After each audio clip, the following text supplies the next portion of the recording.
días, muy buenas tardes o muy buenas noches, de acuerdo al horario que nos estén viendo.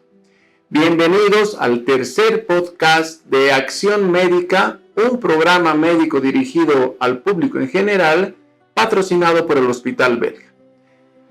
Hoy tenemos el gusto de contar con una doctora cardióloga que conozco hace mucho tiempo y se ha destacado en el manejo de los pacientes con enfermedades cardiológicas en el Hospital Belga, que es su principal fuente de trabajo. Bienvenida, estimada Tatiana Flores, médico cardiólogo. Gracias por aceptar la invitación para hablar de este tema que es tan importante y que le importa y que mucha gente quiere oír de él, que es la hipertensión arterial. Bienvenida, Tati. ¿Cómo estás? Buenas noches, doctor, y muy buenas noches a quienes nos acompañan hoy. Muchas gracias por la invitación. Y sí, realmente hipertensión arterial, un tema súper importante, de mucho interés, súper interesante conocerla y darnos cuenta, sobre todo, ¿no?, para poder acudir temprano al médico, tener un tratamiento oportuno y evitar las complicaciones. Exactamente, Tati. Quiero empezar, vamos a ir en orden, vamos a tener un lenguaje médico dirigido a la población, pero que también nos va a servir para los estudiantes de medicina y los residentes, porque vamos a dar conceptos generales y conceptos actualizados de los temas que estamos tratando. Empezaremos, Tati, con la introducción de la hipertensión. ¿Qué nos puedes decir de la hipertensión arterial? Vamos a definir en palabras simples la hipertensión arterial, o como le decimos coloquialmente, la presión alta, ¿cierto? Entonces, la hipertensión arterial se define como las cifras tensionales elevadas de manera continua y sostenida por encima de los valores de referencia. Entonces vamos a aceptar estos valores, digamos, como 130-80 si nos referimos a algún tipo de clasificación, y 140-90 las clasificaciones más actuales. Entonces, cuando la presión arterial, nosotros vamos, nos medimos y está persistentemente encima de estos valores, vamos a definirla como hipertensión arterial sistémica, ¿no? Es una enfermedad crónica que afecta a muchos pacientes. Yo creo que este concepto que vamos a decir ahora es muy importante porque a medida que avanza la edad, la hipertensión es más frecuente. Y hay mucha gente que no sabe que es hipertensa. Entonces, ¿qué nos puedes comentar al respecto? Bien, es cierto que a medida que la edad avanza, y sobre todo ahora que vemos que la expectativa de vida está aumentando, entonces la tendencia es que tengamos una mayor cantidad de población hipertensa, ¿no? Entonces hay estudios que dicen que entre 40 y 50% de la población mayor a 50 años es hipertensa, y si nos vamos a otras series incluso un número mayor. Y también, bueno, está mencionado, ¿no?, que tanto la población afrodescendiente como los latinos somos poblaciones que tendemos a tener una incidencia mayor de hipertensión arterial, ¿no? Este mito es importante. Ya me han preguntado varios pacientes. Dos preguntas. La primera, ¿todos los pacientes arriba de los 60, 70 años serán hipertensos? Y la segunda pregunta, que ya mencionabas algo sobre la raza. Sabemos que la hipertensión es más frecuente en algunos tipos de raza.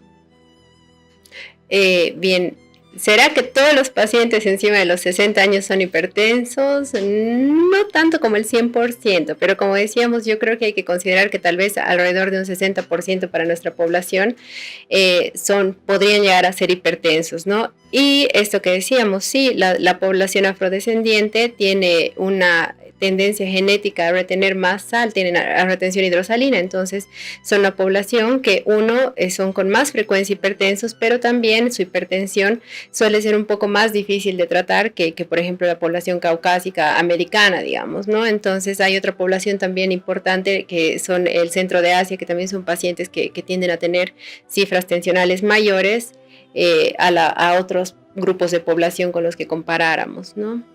Eso. Tati, nosotros hemos escuchado mucho que cuando la hipertensión arterial se presenta en individuos jóvenes, no vamos a llamar muy jóvenes ni adolescentes, pero sí jóvenes de 30, 40 años, 50 años, que están relacionados con un término que está muy en boga actualmente, que es el síndrome metabólico. Entonces, ¿qué pacientes tienen síndrome metabólico? ¿En qué consiste el síndrome metabólico? ¿Y por qué está relacionado con la hipertensión?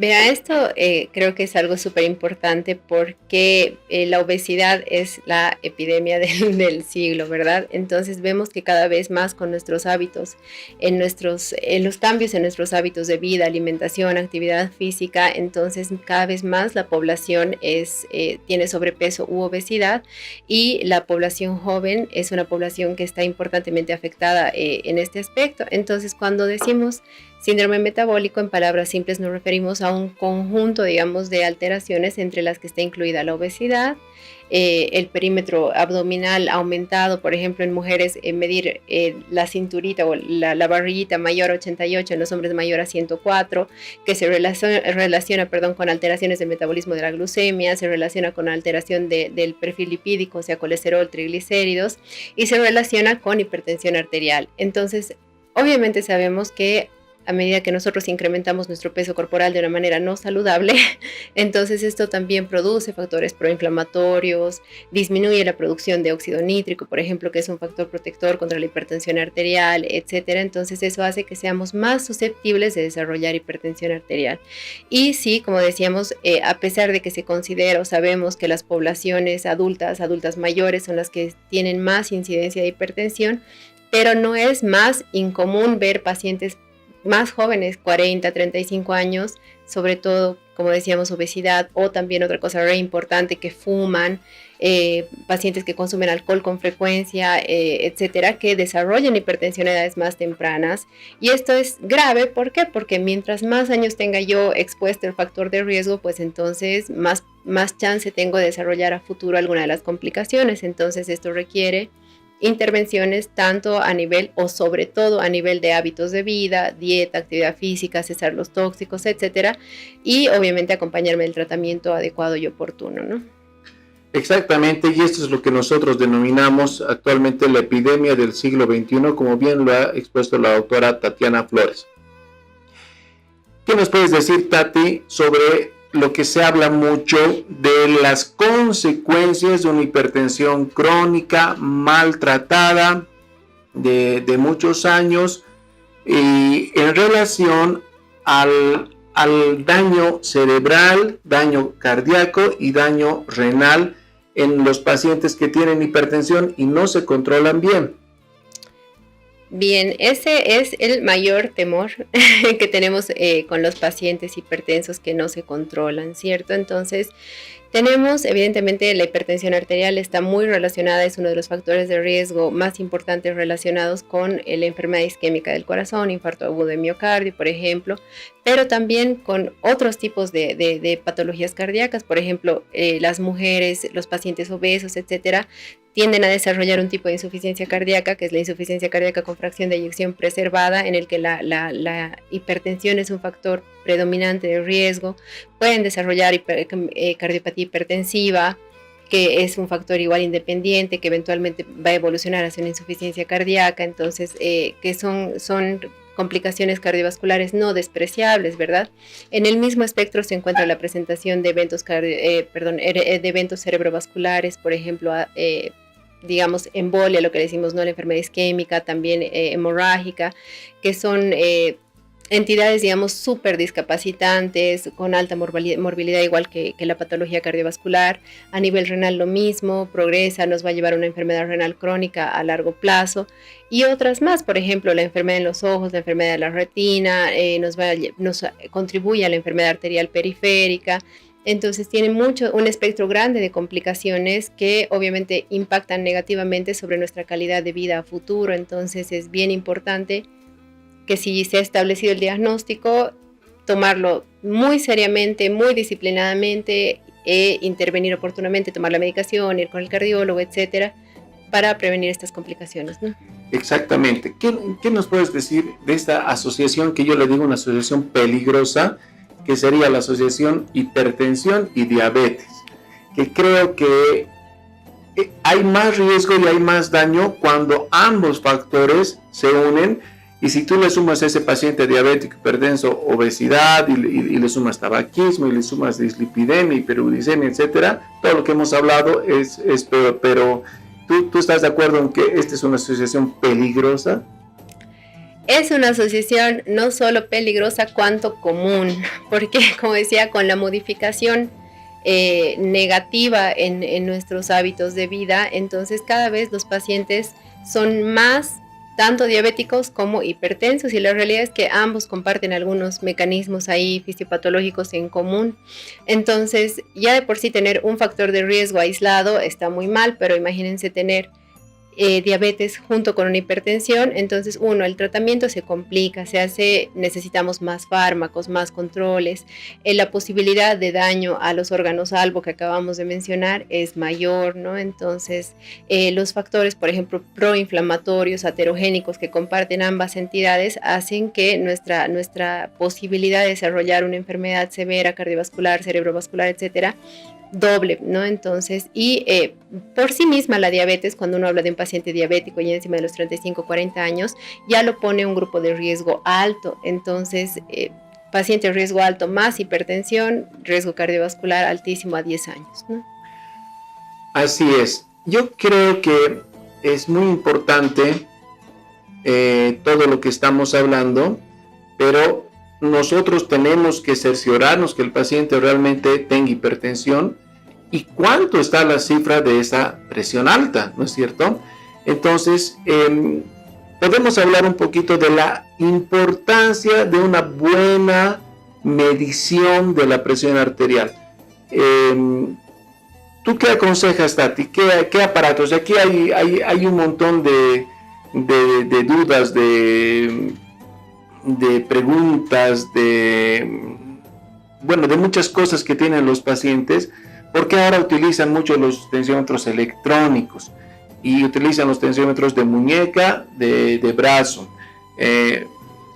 Muchos pacientes tienen el tensiómetro clásico, ya sea con línea de mercurio o con barómetro, ¿no? de presión, pero no han entrenado su oído. Entonces, todas estas cosas es importante. Por ejemplo, a mí me toca ver que el paciente llega a la consulta y le digo, ¿cómo estás? ¿Cómo se siente? Bien. Y me dice, me he hecho tomar la presión en la farmacia, 120/80, doctor.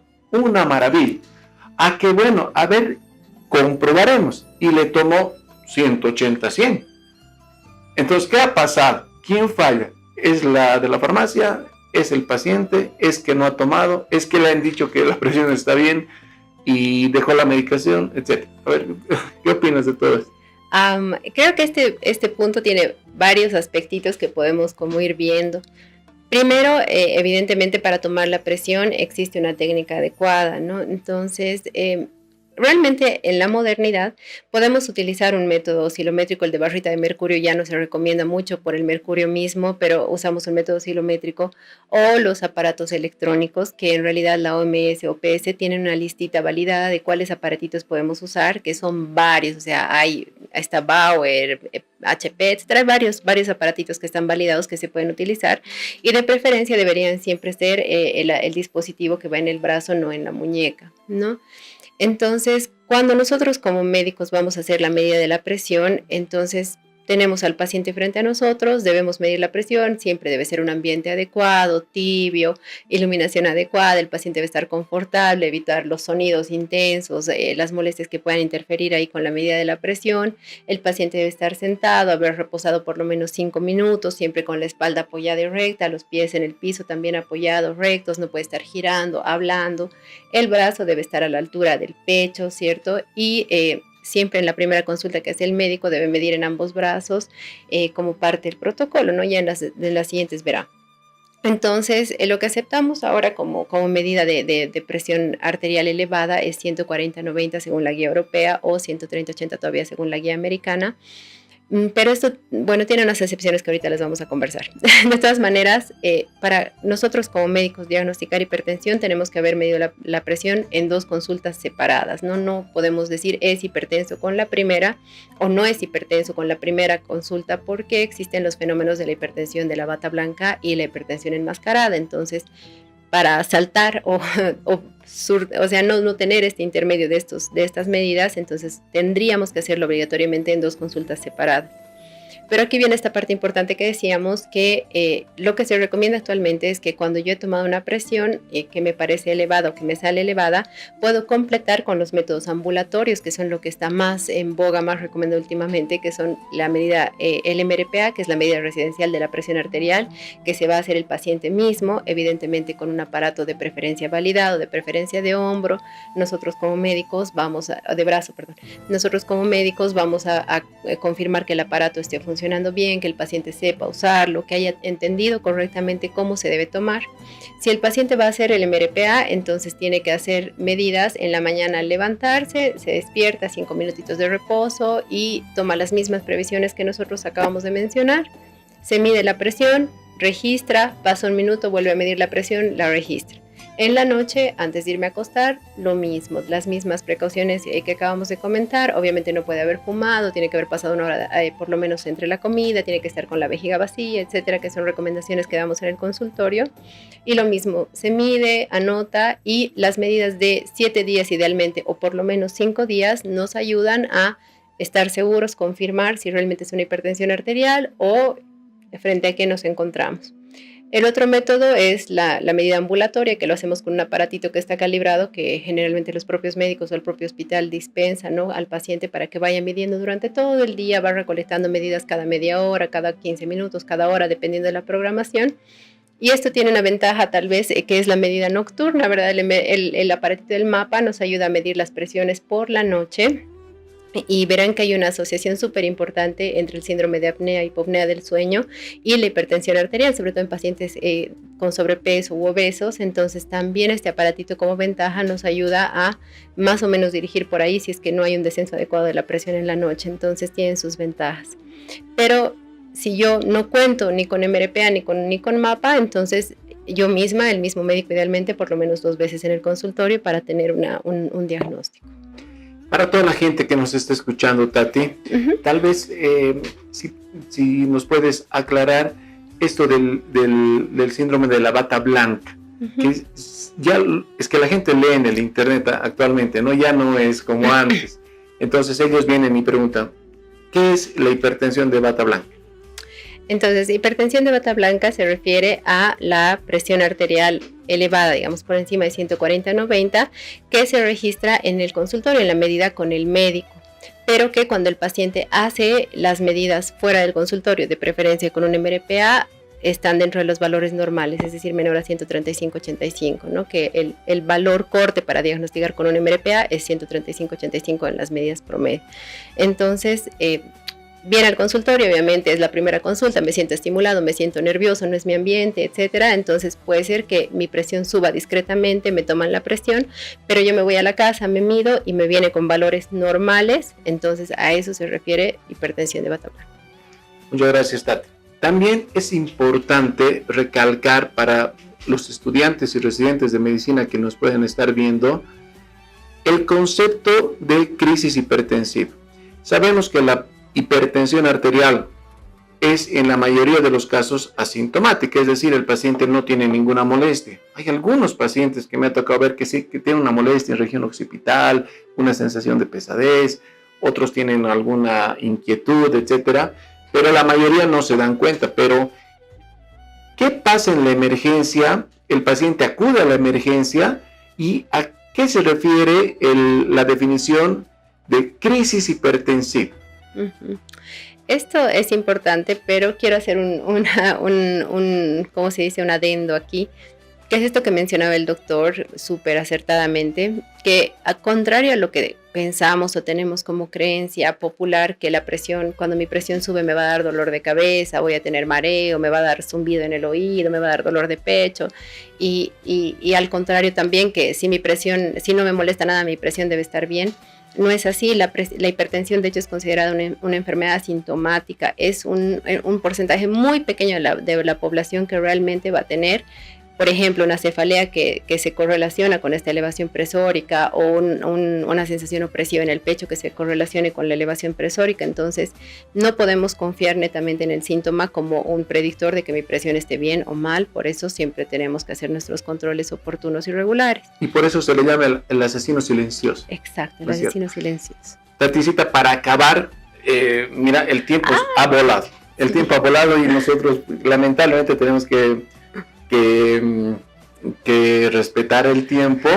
Para acabar, hablemos de eso de la crisis hipertensiva. Yo te invito, antes de acabar, a que hagamos un segundo episodio de hipertensión arterial, porque realmente hay mucho de qué hablar y realmente nos hemos quedado en la mitad de las preguntas, porque además hay muchos conceptos que nos estás dando y eso nos alegra muchísimo. Entonces, hablemos de crisis hipertensiva. Ok, crisis hipertensiva vamos a definir como la elevación presórica sistólica por encima de 210, diastólica por encima de 120. Entonces, clásicamente lo que nos preocupa de la crisis hipertensiva es que con estos valores hay una alta posibilidad de tener una lesión de órgano albo. En este caso, por ejemplo, encefalopatía hipertensiva, accidente cerebrovascular, infarto agudo de miocardio, síndrome aórtico agudo, por ejemplo, disección de aorta, etcétera, o que estemos cursando con una alteración renal relacionada, etcétera. Entonces, cuando llega el paciente, medimos estas cifras, definitivamente allí no podemos esperar a confirmar la presión, a hacer todo lo que haríamos en un paciente estable, sino es un paciente que probablemente tenemos que internar por lo menos en el servicio de emergencia transitoria para poder revisar si no hay lesión de órgano salvo y bajar esta presión conforme una pauta, ¿no? Cuando te refieres a órganos algo, estamos hablando de cerebro, corazón y riñón. Cerebro, corazón, riñón, y pulmón, aorta. Muy bien, Tati. Yo creo que con la promesa de hacer un segundo episodio de hipertensión arterial, quiero agradecerte sinceramente por haber aceptado. Para muchos médicos no es fácil enfrentarse a las cámaras y muchos médicos se les pide y no se animan, pero poco a poco todo el plantel del prestigioso Hospital Belga tiene que estar sentado ahí y tiene que ayudarnos y darnos sus conocimientos y hablar así de una forma sencilla para que el público nos entienda y además se anime a consultar, a cuidar su salud. Gracias, doctora Tatiana Flores. Tu despedida, por favor. Muchas gracias, doctor. Muchas gracias a quienes nos han acompañado esta noche y con la promesa de una segunda parte. Nos despedimos, les invitamos sí a pasar por el hospital. Tenemos un plantel profesional muy competente, exámenes complementarios completísimos, así que no olviden acudir a nosotros para cuidar mejor su salud. Gracias. Gracias, Tati. Buenas noches. Nos vemos.